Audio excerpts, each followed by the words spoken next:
A as quick kind one of a here, flex play Matthew. guy. James Conner, he has the knee injury that he left last week's game with. He has the questionable tag against the Rams, but he's expected to play. I know their running backs coach said, hey, he's preparing like he's ready to go. There's a lot of reports out there that he'll go Saturday. So while it's looking like James Conner is going to play through the injury, his promising rookie backup, Trey Benson, is looking like a game time decision, Matthew. So obviously, if you have James Conner at this point and he's going to go, you have to start him, right?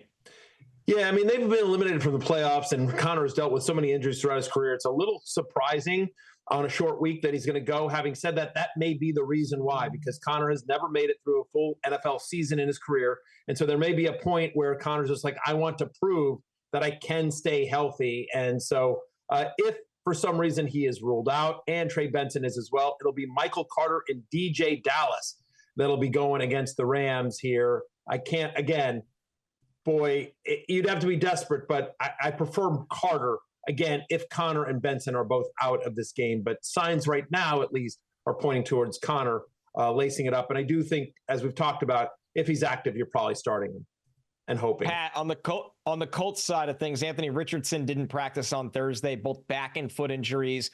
But ESPN's Stephen Holder, he's covered the team for a while, does such a good job. He reported that the Colts are optimistic that Richardson's going to play against the Giants. And with that kind of matchup, obviously, even a banged-up Richardson should be effective. Real quick point on Conner. I totally agree with Matthew. I was surprised when it looked like he was trending toward in. And that is one situation where I would maybe be just monitoring for a surprise inactive. Because to me, the data point there is 2025. They signed him. He's part of the future there. And I'd be on the lookout for surprise inactive. With Anthony Richardson, I wouldn't be. This is one where, I think he is genuinely hurt.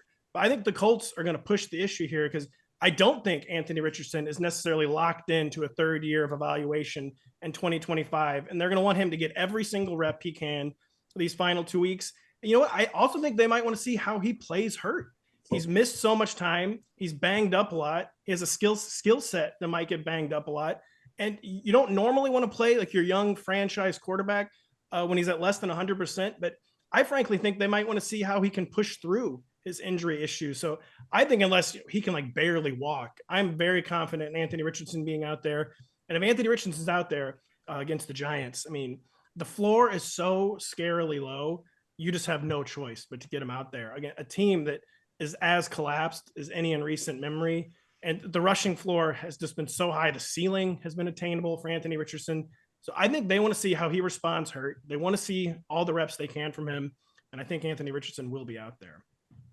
Hey, it's Matthew Berry from NBCSports.com and RotoWorld.com, and I want to thank you so much for watching whatever it is you just watched, or if nothing else, being too lazy to click out of the autoplay after this video started, after whatever it is you actually wanted to watch finished. But now that you're here, I'd like to take a moment here to ask you respectfully now, okay? I'm asking you respectfully to subscribe to the NFL on NBC YouTube channel. You'll get the latest RotoWorld fantasy news headlines, all sorts of great shows, including my own Fantasy Football Happy Hour. So go subscribe now. Again, I'm asking respectfully.